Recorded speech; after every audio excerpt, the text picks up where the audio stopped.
जदयू नेता आनंद मोहन सिंह दरभंगा पहुंचे, जहां उन्होंने सर्किट हाउस में एक प्रेस वार्ता कर जानकारी दी जो आगामी 5 जून को शहीद सूरज नारायण सिंह की स्मृति में एक कार्यक्रम का आयोजन पोलो मैदान में किया जा रहा है, जिसमें बिहार के मुख्यमंत्री नीतीश कुमार, डिप्टी सीएम सम्राट चौधरी, दरभंगा के सांसद गोपाल जी ठाकुर और दरभंगा के जितने भी मंत्री, विधायक और अन्य जनप्रतिनिधिगण हैं वो सब इस कार्यक्रम में शिरकत करेंगे। 2 बार स्थगित हुए। एक बार 17 मई हम लोगों ने तय किया था जब युद्ध जारी हो गया, और दूसरी बार जब हम लोगों ने इसको बढ़ा के 27 मई किया तो 29 और 30 को माननीय प्रधानमंत्री जी का कार्यक्रम बिहार में लग गया और 27 तारीख को एनडीए की महत्वपूर्ण बैठक तैयारी संबंधी पटना में आयोजित कर दी गई।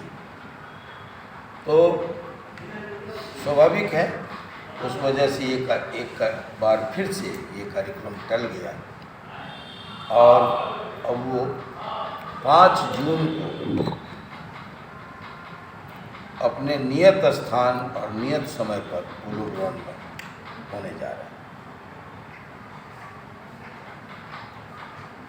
5 जून जब ये टला तो हम सबको सुखद आश्चर्य ये लगा कि किसी ने सोच के ये कार्यक्रम 5 जून नहीं किया। माननीय मुख्यमंत्री जी की उपलब्धता को देखते हुए वो किस दिन खाली है 5 जून रखा गया। 5 और 7 को बकरा ईद था तो हम लोगों ने मना कर दिया और 5 जून को ये कार्यक्रम तय हुआ। ये सुखद संयोग है कि संपूर्ण क्रांति और सूरज बाबू की शहादत का एक कनेक्शन है, अन्योन्याश्रय संबंध है। वो ऐसा कि सूरज बाबू जयप्रकाश नारायण जी के दाएं हाथ कहे गए। सन 42 की क्रांति से उनको कंधे पर उठाकर 16 फीट ऊंची लंबी दीवारों को कूद के और सूरज बाबू आज़ाद करवाए थे हजारीबाग जेल से 42 में। फिर आज़ाद दस्ते का गठन हुआ जिसके सर्वे सर्वा नायक थे जयप्रकाश नारायण, सशस्त्र क्रांति के लिए जो इस देश में आज़ाद दस्ता बना, और उसके सेनापति थे सूरज नारायण सिंह। जब वो पकड़े गए शिविर पर नेपाल की तलहटी में और हनुमान नगर जेल में डाले गए तो सूरज बाबू किसी अभियान पर निकले थे और उनको सूचना जब मिली तो रात में जेल ब्रेक करके राष्ट्र के 2 धरोहरों जयप्रकाश नारायण और डॉक्टर लोहिया को उन्होंने आज़ाद करवाया। यहीं जब एक शिविर में आज़ाद दस्ता के शिविर में वो भूमिगत थे और एक ब्रिटिश दरोगा गिरफ्तार करने आया तो अंदामा के बिरुआ घाट पर मुठभेड़ में ब्रिटिश दरोगा की हत्या सूरज बाबू के हाथों हुई और उनको फांसी की सजा दी। उनको बिहार का भगत सिंह कहा जाता था। तो मेरे कहने का मतलब था ऐसे महापुरुष जो जमींदार के घर में पैदा हुए और मजदूरों की लड़ाई लड़ते हुए शहीद हो गए,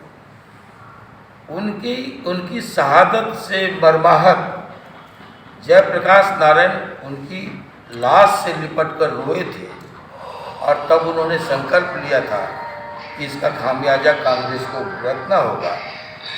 जिस बहादुर क्रांतिकारी योद्धा का जिसके राज्य में कभी सूर्यास्त नहीं होता था, ऐसी ब्रिटानिया हुकूमत बाल बांका नहीं कर पाई।